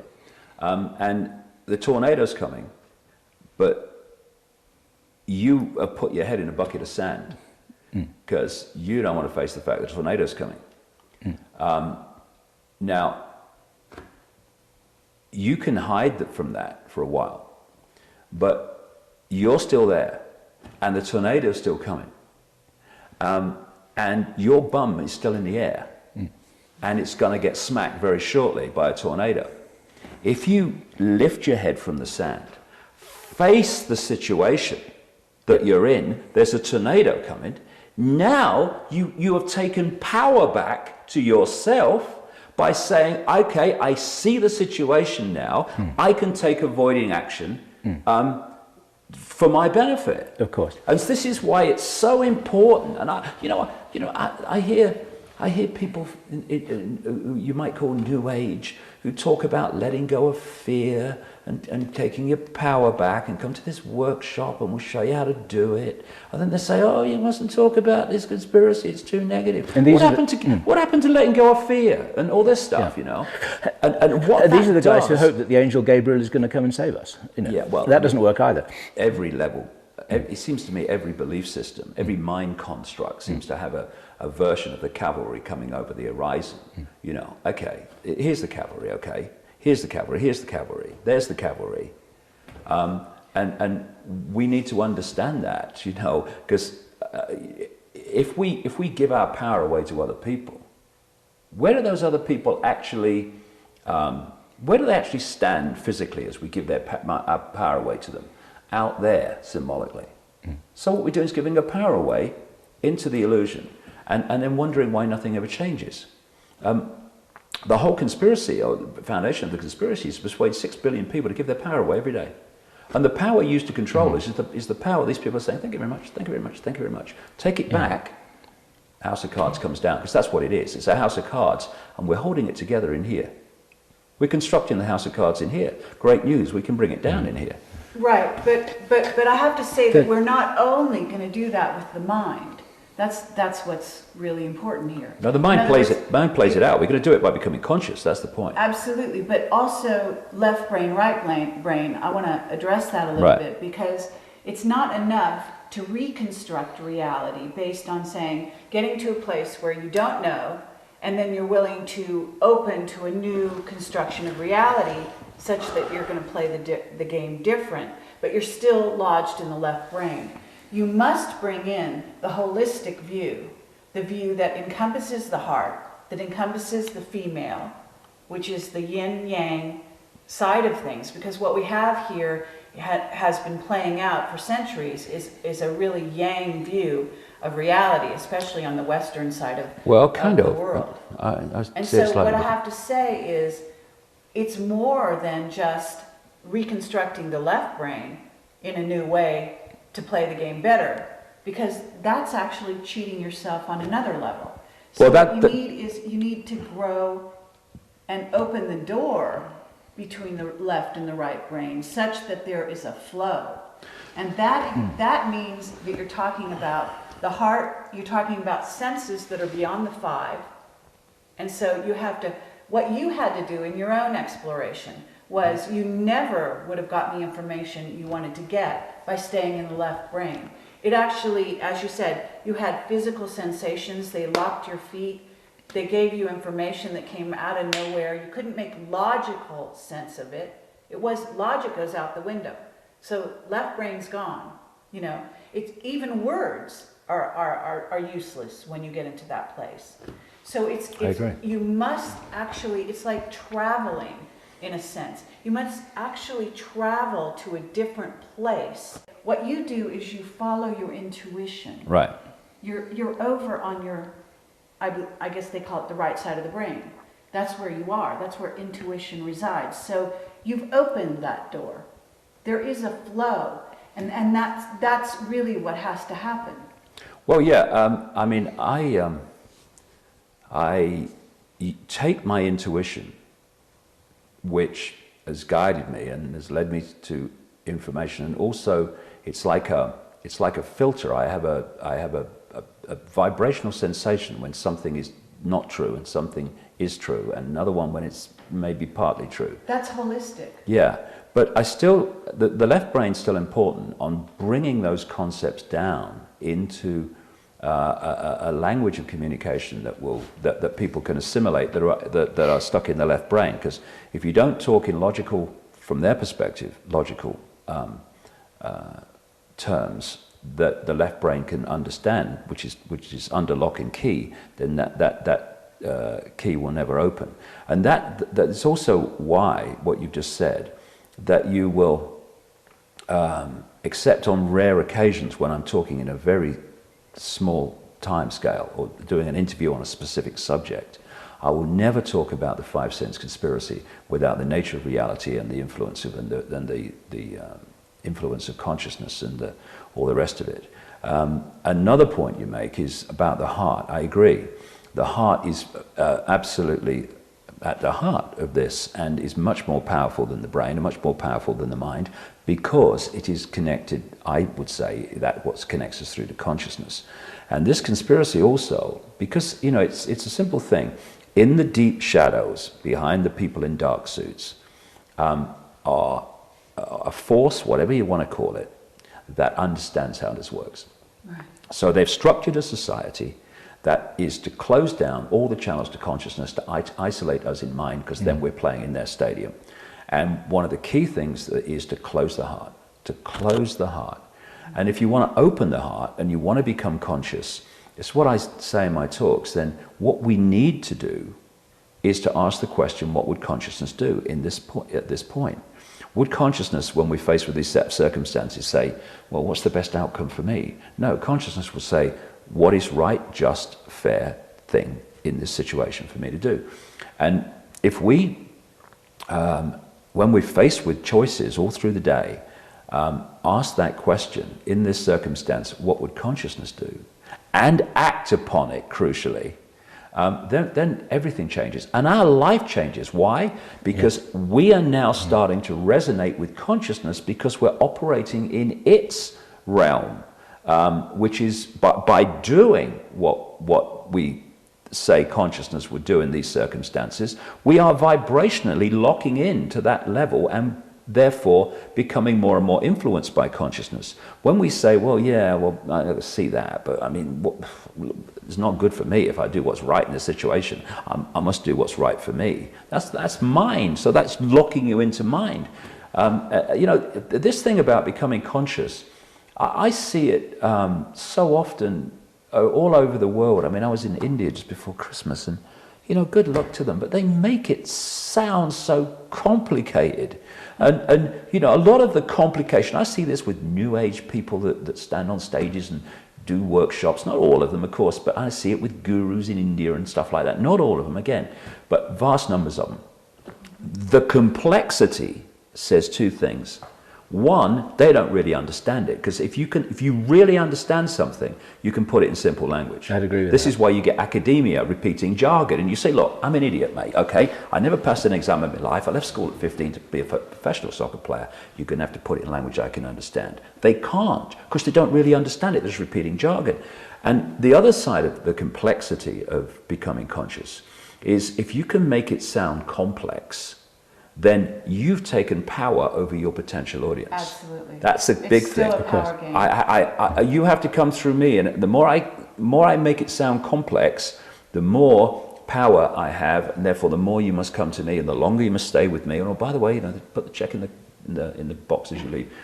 And yet it is so simple. This is the point I would make. People talk about we must become conscious. It's a line.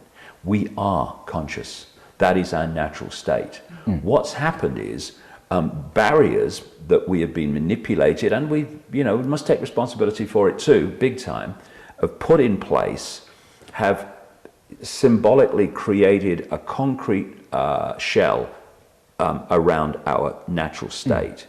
And this concrete shell are all the things that control people: fear and stress and conflict and seeking success and competition and all this stuff. It's not that we have to become conscious. We are conscious. It's like breaking that shell. And that shell is mind domination. It's like the lie that's in language. Like the lie that's in language when people say, my spirit, my soul, and I'm hungry. It's like, wait a minute, this is the wrong way around here. I have a body, and my body is hungry, and my body is tired, and I am a soul, and I am a spirit. But language, which is a product of the mind in the first place, because we don't think we don't talk how we think how we talk, and language is one of the ways in which we're programmed to think. Massive way, massive.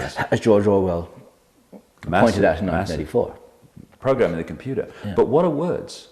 They're vibrational fields. So again, even the words that program us are actually coming in at a vibrational level, a waveform level, and they're only decoded into language when they pass through the brain construct. So everything gets in, that plays out here, gets in at a vibrational level. That's why we need to get to that level of ourselves and clear ourselves out, because that's where all the patterns are put in.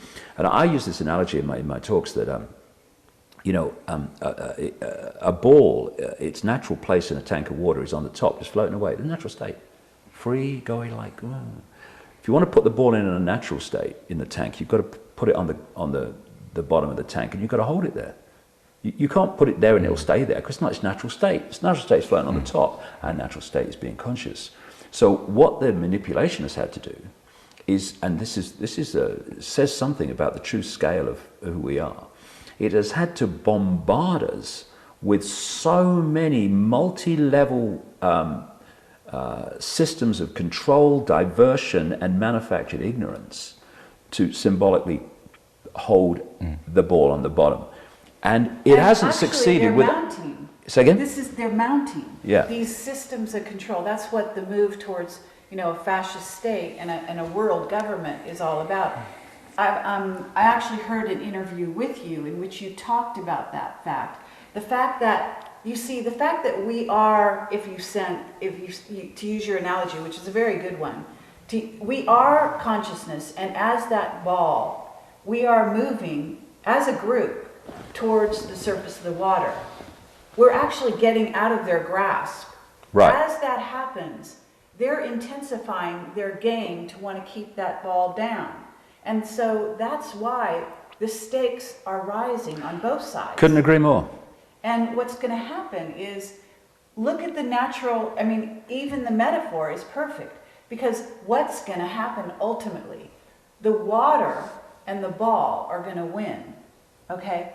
There's no way that those forces, as much as they intensify, sometime, somewhere, that ball is going to get to the surface, like it or not, the powers that be. Now, what's going to be interesting is if they actually start understanding on a deeper level than power and their power over, because I've got the clue and I've got the key, that's what the Illuminati, that's what they think. They think if you don't get it, then we can hold you down.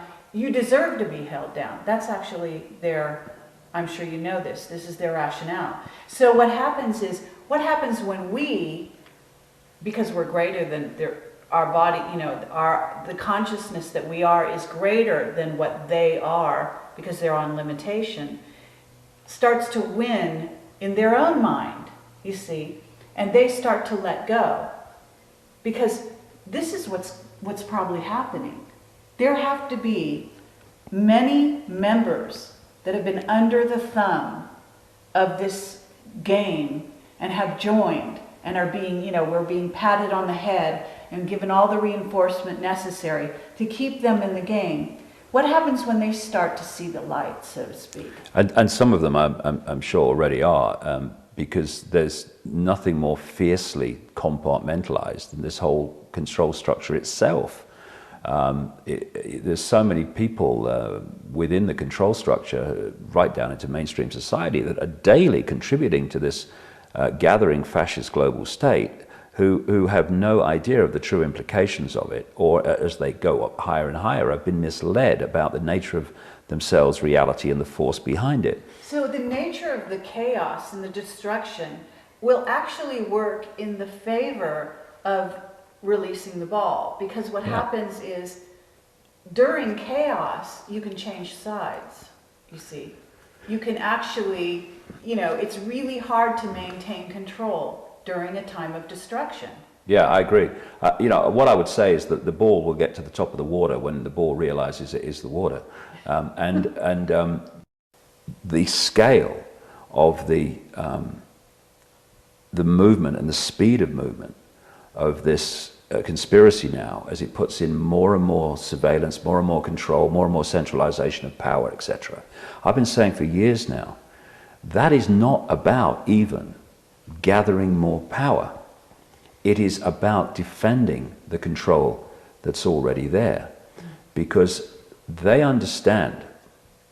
I mean, if I can go to a psychic in England in 1990 to be told through this psychic that this vibrational change was coming and it was going to create a spiritual revolution, I mean, are the Illuminati families not going to know that this spiritual change, this vibrational alarm clock is coming? I mean, of course they are, and they've known about it for a long time.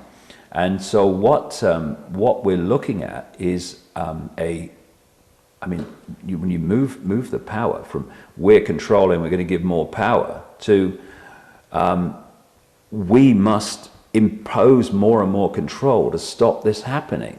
They're not in a, if you like, a proactive situation now, as they push this Orwellian state on. They're in a defensive situation, trying to keep the lid on human ignorance as this vibrational change brings it to the surface.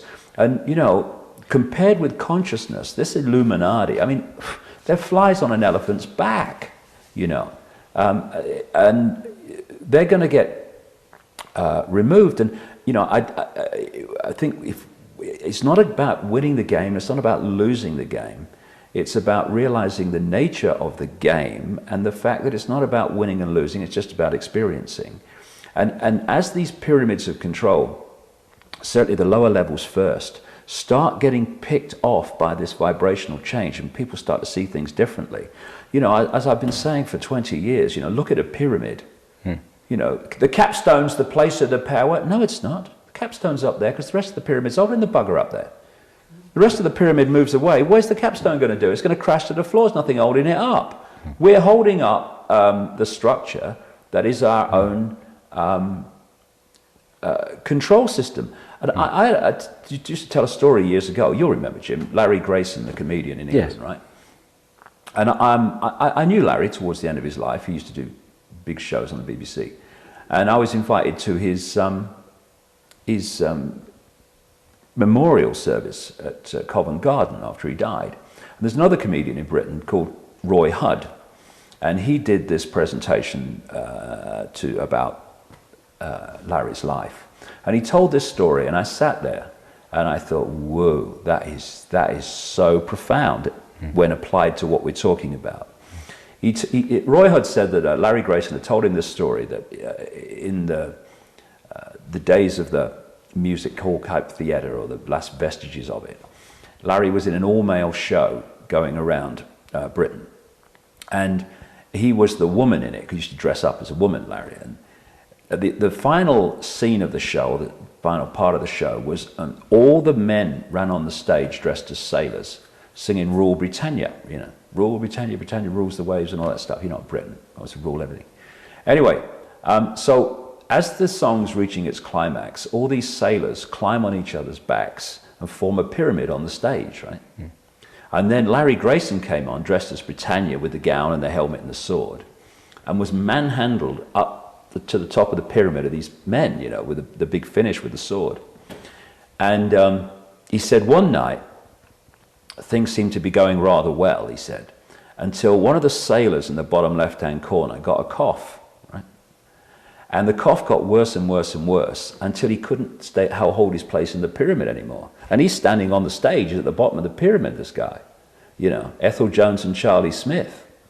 And in the end, he couldn't hold it anymore because the cough got too bad. And he had to step out of the pyramid.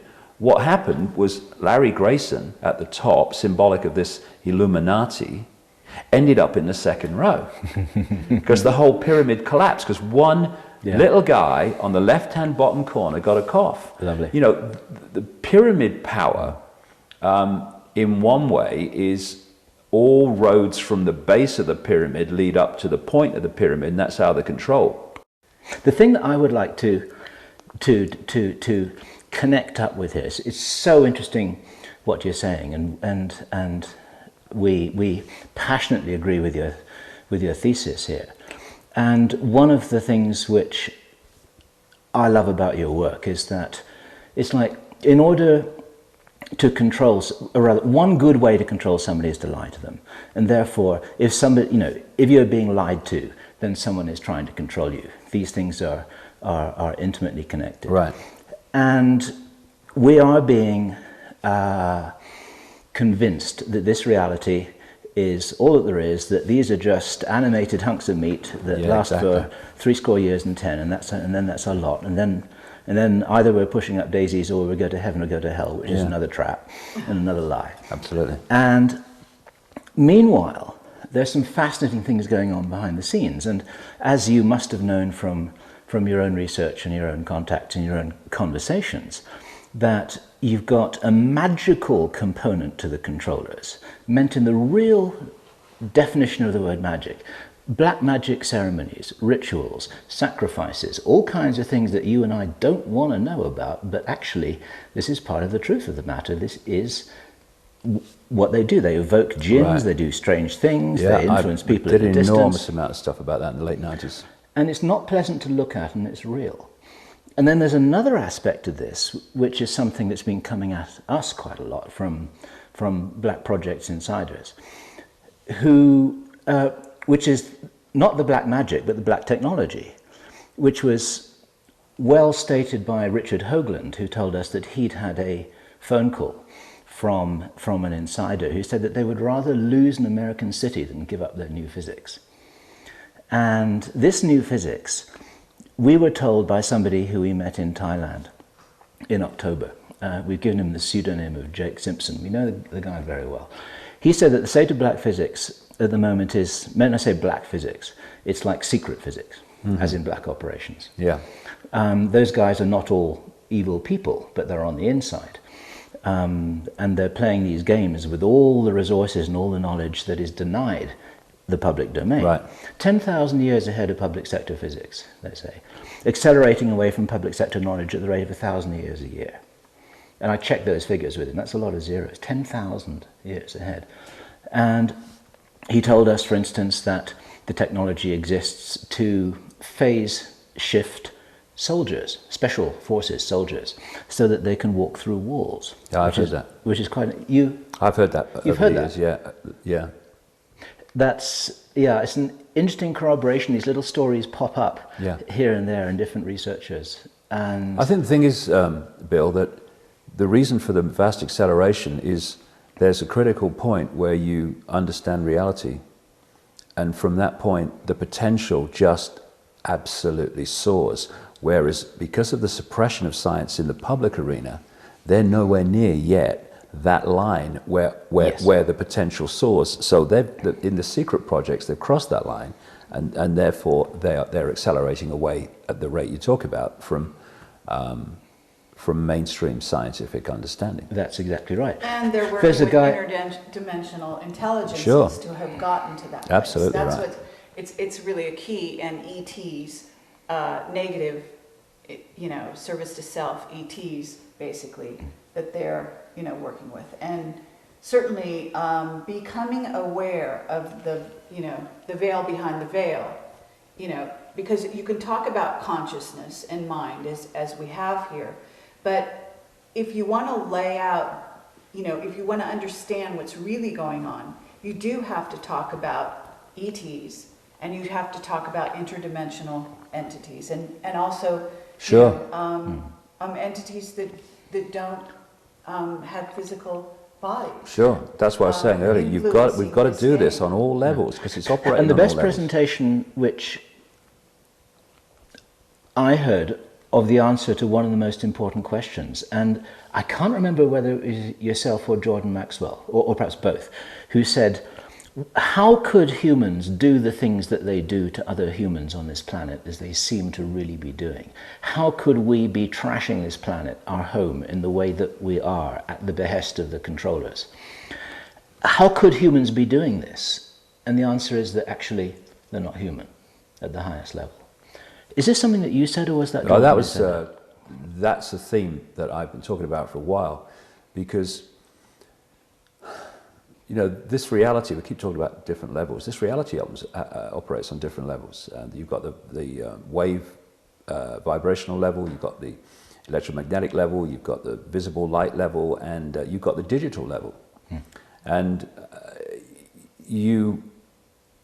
when you talk about the level of advancement and potential that you mentioned earlier, it is a cinch if you look at where the development of artificial intelligence is moving now within this Stone Age level of awareness.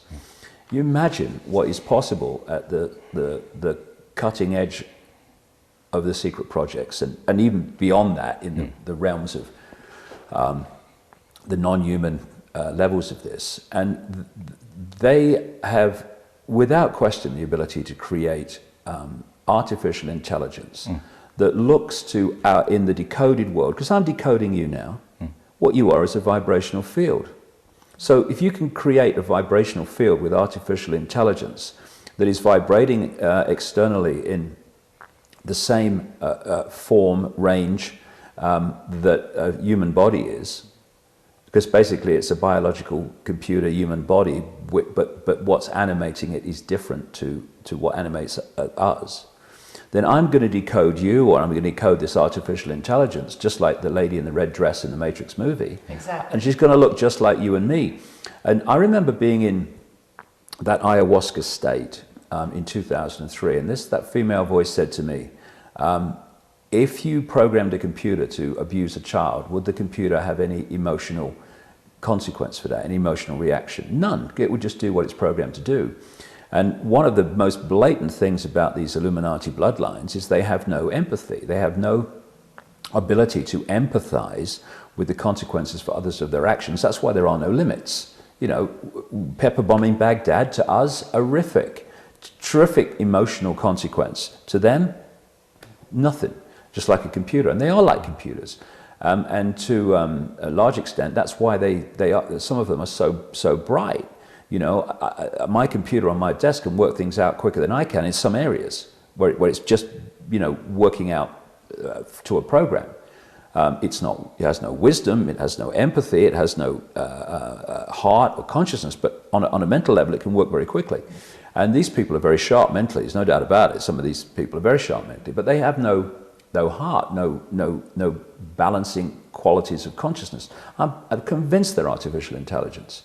And when I look at someone like Kissinger, I see an artificial intelligence that has been created by a very, very advanced knowledge, and looks just like you and me, because that's the way we decode it. you know. And well, you know, again, Bill, when you're talking about the rituals and what have you, what are the rituals doing? It's all about creating a vibrational field.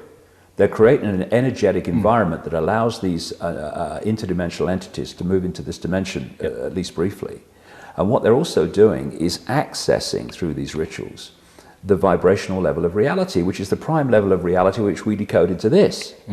So what they're doing on one level with these rituals, which they often do at vortex points, which are very powerful in affecting the vibrational state of the planet, and the lines of communication lines, that like meridian lines that we have in the body, the planet has.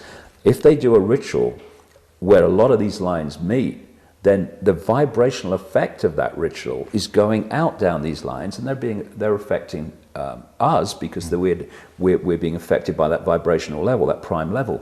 So I'm no doubt at all they've got technology too that is creating disharmony within the vibrational level of this reality, which then will create disharmony here, you know. And the thing is, though, I remember this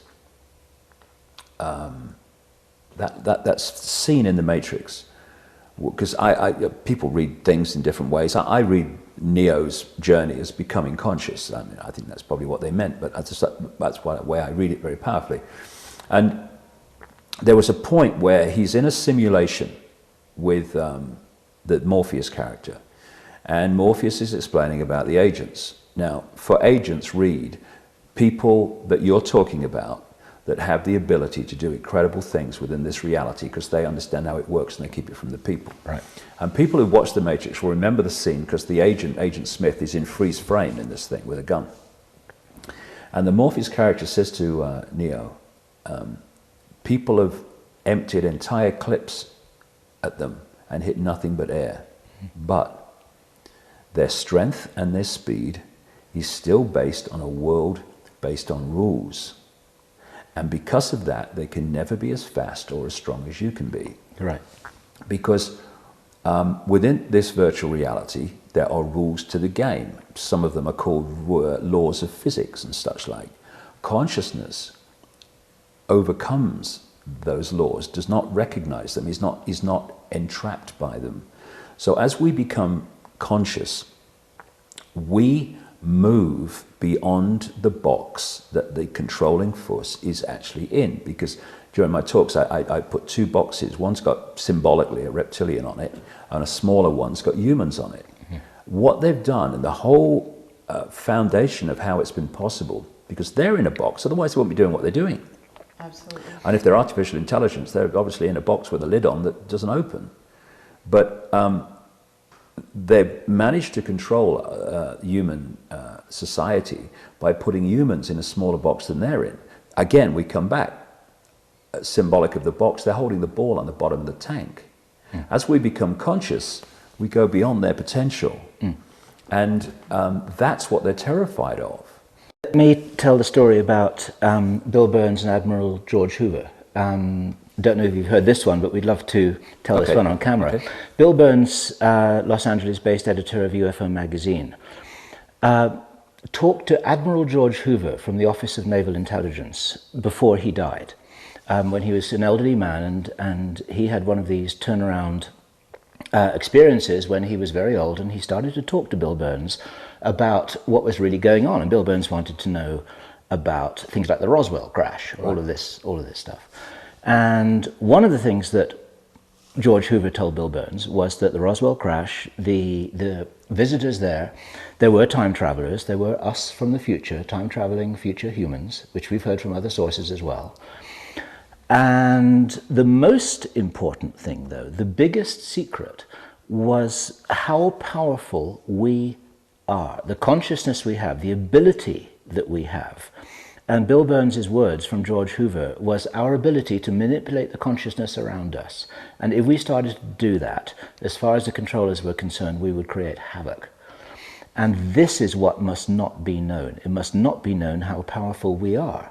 Because the time-traveling future humans use their consciousness in order to bridge these dimensions. And what these discs are according to Hoover, and also according to Philip Corso, who wrote The Day After Roswell, was that they're amplifiers and focusing devices of consciousness, and the pilots are an integral part of the machine. And as any quantum physicist will tell you, its consciousness actually has the ability to determine whether Schrödinger's cat is alive or dead, whether to determine probabilistic quantum outcomes, to actually influence reality. You can't do quantum physics without taking account of consciousness. And therefore this means if you have a very high control and ability in that realm, it sort of bridges mind and consciousness. Then, just as great adepts are said to be able to do, you can bilocate. So, okay, so we'll do it all together, we'll do it in a craft, it'll help us, it'll amplify us, and this is what the crafts are. And this is why they were baffled when they opened up these things. They couldn't find an engine. That female voice in the ayahuasca experience said to me, why do you fly in a plane when you're only flying through yourself? Right? Exactly. And what came to mind when you were talking there, Bill, was the carry-on of that scene in The Matrix with the Agent Smith, where we're saying, you never be as strong and fast as you can be. And then the Neo character says, do you mean I'll be able to dodge bullets? No, Neo. When you're ready, you won't have to. Controlling your experience. Yes. You know, you're not going to have to dodge bullets. You're going to make sure no one ever shoots at you. You aren't in a position where you have to dodge bullets. Yeah. You know, people have said to me so many times over the years, right from the early days, why aren't you dead? And it may sound, I can only say what I know deep inside. They can't. If we were coming to do something and all it took was for someone to shoot a bullet and it's all over, what's the point? They can't. What I would say very strongly, and it's coming more and more into my life, there is an X factor which I don't understand yet, but I sure as hell know is there. And it's an X factor which is going to bring an end to this childish playground nonsense of human control. Do you mean an external influence? There's something. I absolutely, at a deep level, I know it. Whenever I think about it, whenever I think about what I'm talking about now, what I see clearly is the planet with a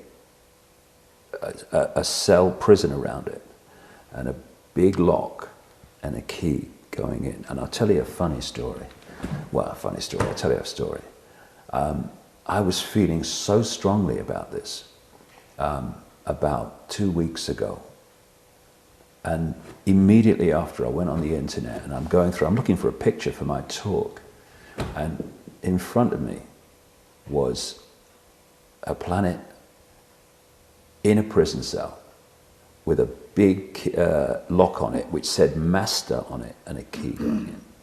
And that X factor, that master key, it's coming, and it's not going to come like cavalry to save everything, but it is a big factor in, I'm absolutely convinced that the end of this prison society is a done deal. I think the outcome is going to happen. I think it's meant to happen. And we're now seeing, and it will go on for a while, but we're now seeing the last throes of a dying system where the Illuminati in their box are believing they're crashing the system to create something else, when it's actually crashing ultimately for another reason. Is there a real danger because you've got a cornered tiger that at its most dangerous when it's cornered? Is that possible? These people in their panic are going to thrash out in all bloody directions. But that's just part of this transition from where we are to where we're going. And the thing is that, you can look at the news and you can see the conspiracy moving on. In Britain, it's just getting ridiculous. But what you don't see on the news, and therefore it's not in your awareness, is how fast the awakening from the amnesic sleep is moving on. And it's moving on dramatically quickly. And I'm not saying that tomorrow the sun's going to come up and everything's going to be fine. You know, we're deeply into a transitional period here, and there's going to be a lot of challenges, and this thing's going to move on further. But the outcome, I think, is a done deal. This is going down, and then we can start to create a new society based on consciousness values rather than the limitations of mind. And I would just say this, because I think this is important from my point of view. It's important. I think, you know, there's a great danger that this 2012 thing is going to be a massive, massive diversion. It's a spiritual Y2K. That's what I've called it, actually, a spiritual Y2K myself. And me, of all people, who saw a psychic in 1990 and was told that vibrational change was coming, I, of all people, should be saying, yeah, look, 2012, that's it. It's more evidence, the vibrational change, the transformation. I cannot sync with that at all. And what's slightly concerning is that the number of emails I get, and other people I know who have websites get, of people saying, what's the point of doing anything, because it's all going to change in 2012. I mean, that's like Obama selling hope, which is always the horse in front on the carousel. No matter how fast you go round, you never get closer to the horse in front. That's what hope does. What hope is, especially in the way Obama uses it, and what Y2K 2012 has the deep potential of becoming, is a holding pattern, a holding position, where people who could be doing something now just wait around. Again, what is 2012 symbolically? It's the cavalry coming. Exactly. Right? Yeah. Hey, the cavalry's here. It's not coming, it's here. Right. The cavalry needs to get on its horse, by the way, incidentally, and stop waiting for another one to come. It's exactly, I mean, it's like Neo in the place where he is at, where he realizes that he has the ability to become all that is, and therefore bullets pass through him because he's no longer there. Right. He's actually everywhere. And that, in a sense, I mean, I know it's words, but in a sense that is the key that we all hold. And what's happening, in a sense, is with the wave, there's actually a facilitation that's happening. We've been told by various people, but one in particular, Jake Simpson, who has been on the inside, talks about, regardless of how you view the future, this wave of energy is actually coming towards our planet, or you could view it as our planet solar system is moving into this energy. It is coming. So it's like if you're surfing and you know a wave is coming, there's whole groups of people on the planet getting ready to ride the wave. And so in a sense, they have to have the key in order to ride the wave. In a sense, you could say the surfboard, the consciousness, the key to understanding who they are and what consciousness really is and how they're united, which is part of the key. Yeah. Because we are united. You see, if we know that we are everywhere, then, and we're totally linked up. See, I'm in this body right now, you're in that body right now, and between us looks like there's empty space. But in reality, this is consciousness. This space is incorporated. So there is actually no break between you and I and Bill here. We're all in this sea of consciousness. The three tips of the same iceberg. That's why, you know, becoming conscious is the bottom line of everything.